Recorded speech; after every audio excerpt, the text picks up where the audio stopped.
sa video. Ayun. Medyo pantay naman to rito kung lips. So madali lang ikabit.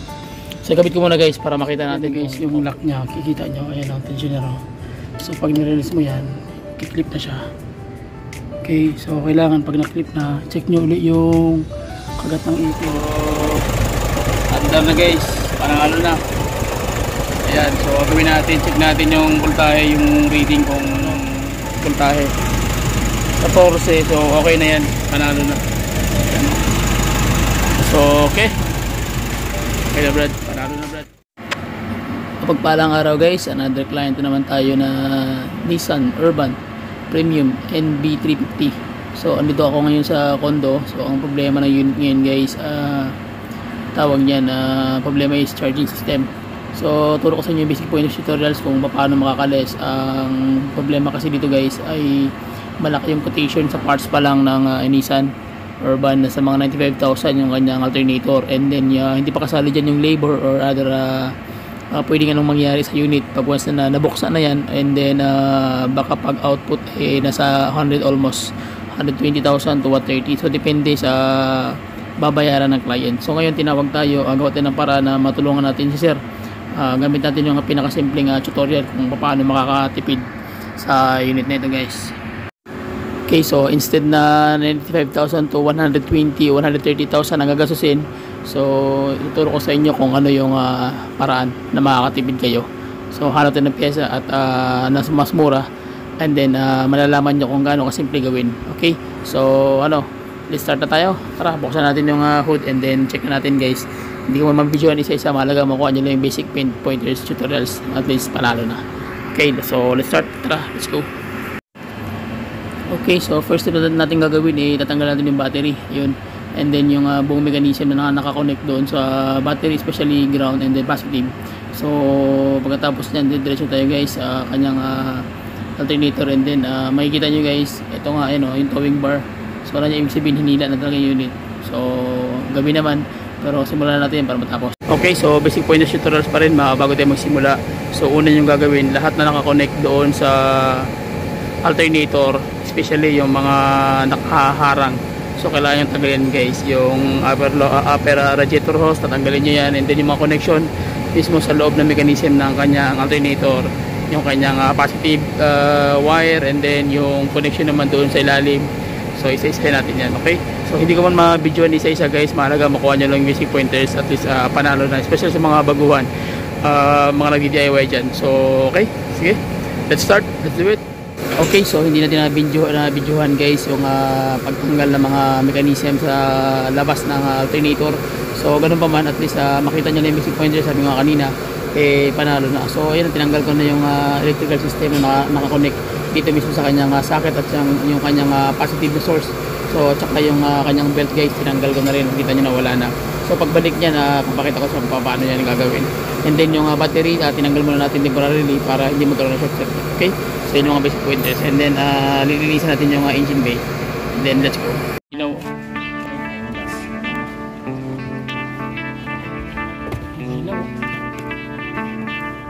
baga. Kasi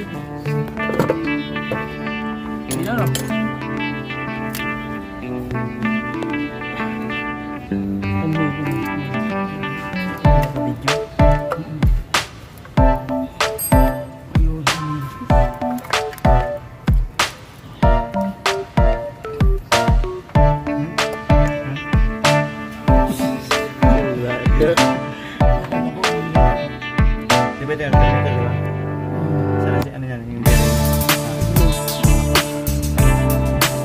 Sana ba ang ganito? hindi, buka ko sana. Canvas. Anong model to? Anong model to?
Okay, so ayan na, tanggal na natin yung alternator guys. Ang problema, ayan, may sabit yung kanina, malambot, ay matigas, sorry, ngayon malambot na siya. So may problema yung ano to, may sayad to, makina ng NP50. So ito ang ayusin natin. Okay, so let's go. Okay, so ang gagawin natin ngayon guys, magbibili tayo ng bagong alternator, and then ipapalit na natin dito. So makahanap tayo nasa mga 15,000 yung canvas namin, and then may warranty pa yun pag hindi mag-okay, so pwedeng ibalik. So tara, canvas na tayo guys at bilhin na tayo ng pyesa. Okay, so nakahanap na kami ngayon sa isang auto parts guys. So nagkakahalaga lang siya ng 15,500, made in Taiwan. So hindi mo siya ganun kamahalan, at least kahit paano may warranty naman, through 2 years warranty yung alternator nila. So chinek ko yung buong system ng kanyang input, output ng socket, at lahat ng kanyang butas mag-same naman sila. At least ito medyo nakakamura tayo guys. So yan, kita nyo naman, and then tingnan natin sa actual kung ano kalalabasan. So ito na yung bago guys na alternator na ikakabit natin. So makikita mo, ayan, Taiwan to, dahil yung bago na genuine nasa mga 70,000 pataas. So hindi ko alam bakit ganun ang presyo nila. Medyo talagang napakamahal, samantalang 2018 pa ito, 2023, 2024 na tayo ngayon. So yun yung problema. So ito ngayon from Taiwan. So ayan, makikita nyo. Tapos ito na yung bago na alternator. So ikakabit na natin ngayon dito. Ayan. So magkabit kayo ito, medyo mahirap siya basta hindi mo alam yung pasikot-sikot, especially pag fitting dito, sumasabit talaga dito. Nahirapan ako magtanggal. Pero ngayon medyo pantay naman to rito yung lips. So madali lang ikabit. So ikabit ko muna guys para makita natin kung okay ba yun ginawa natin na sorry, nahulog yung flashlight. Ginawa natin na mechanism. Okay na ba? Okay, so tara, let's go. Okay, so ayan na guys, setting na. Ilalagyan natin yung bolt na mahaba. Ito, pinaka main lock na. Tsaka ito naman sa taas dito. Ayan o. Ayan o. Yun. Okay. Okay, so overall almost done. Nakabit na natin yung kanyang mga wiring system, yung kanyang bolt. Ayan. So silipin natin guys. Ayun. Nakabit na rin yung kanyang mga lock sa ilalim. So hihipitan na natin yan for finalization.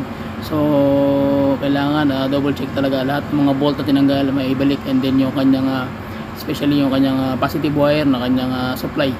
Okay, so double check talaga yan guys. And then after that, ikakabit na natin yung kanyang serpent belt. Okay, so kailangan talaga double check para iwas sa sakit sa ulo. So tara, check natin guys yung belt. Okay, so una natin ikakabit guys, ito yung main journal, water pump, tensioner, tsaka tensioner din. Tapos sa alternator, and then sa compressor ng AC. So kailangan gagawa kayo ng drawing para sureable talaga na hindi kayo magkakamali. Kita nyo naman yan. Okay, so ayan na, set up. Okay, so ayan na guys, yun yung water pump. Makikita nyo, ayan, papunta yan doon sa main journal yung belt. And then papasok naman dito sa main, nilagyan ko ng ito dito sa kanyang tensioner steady. So ito yung main journal, iikot siyang pa ganun, pagkatapos papasok naman siya dito sa tensioner. Okay, dito sa kabila, ayan o. Yan. Tapos yung compressor tsaka yung AC, bali isang akbang lang siya. So diretso lang ganun. Medyo magulo pero meron namang kopya niyan, send ko na lang sa inyo. Okay, so ayan na guys yung lock nya, kikita nyo, ayan ang tensioner. So pag nirelease mo yan, kiklip na siya. Okay, so kailangan pag naklip na, check nyo ulit yung kagat ng ipin, tulad dito disalign, diba? So ayusin nyo ulit, hihigpitan nyo ulit, tapos aaryan, tapos i-check nyo ulit yung bawat kagat ng ipin kung pantay ba, para hindi siya masira. So ayan na guys, nakabit na natin yung mga hose, and then may tubig na rin radiator, cooling system. Ayan, so battery na lang, kabit na natin. After that, paandar natin, tingnan natin kung ano mangyayari. So andar na guys, panangalo na. Ayan, so gawin natin, check natin yung voltahe, yung reading kung okay na ba. Okay.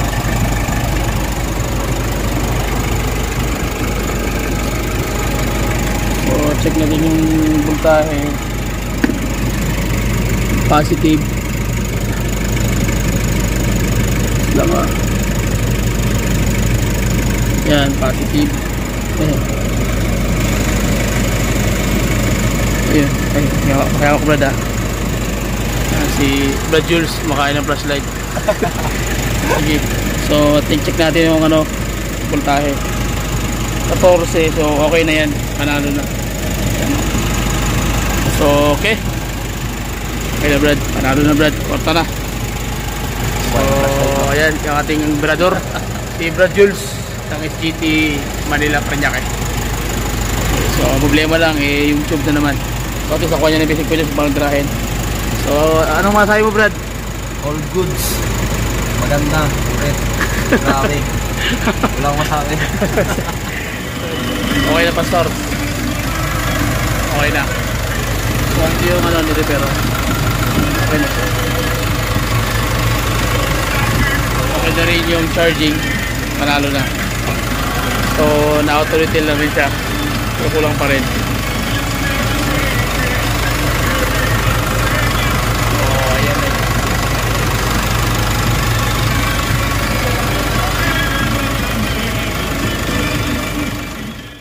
Okay, so yun ang mga tip guys sa kailangan after nyong magkabit ng parts o ano man pwedeng kailangan nyo muna linisan or i-auto detail nyo na rin yung engine bay para at least pogi talaga yung trabaho nyo, at least hindi magsisisi yung may-ari na kinuha kayo sapagkat maganda yung pagkakatira at pagkakayari. So kita nyo naman malinis na yung buong system, especially yung kanyang top ng kanyang makina at ang lahat ng kanyang mechanism. Okay, so please subscribe to the YouTube channel. Bye bye and God bless. See you. Alright. Okay. Alright. Okay.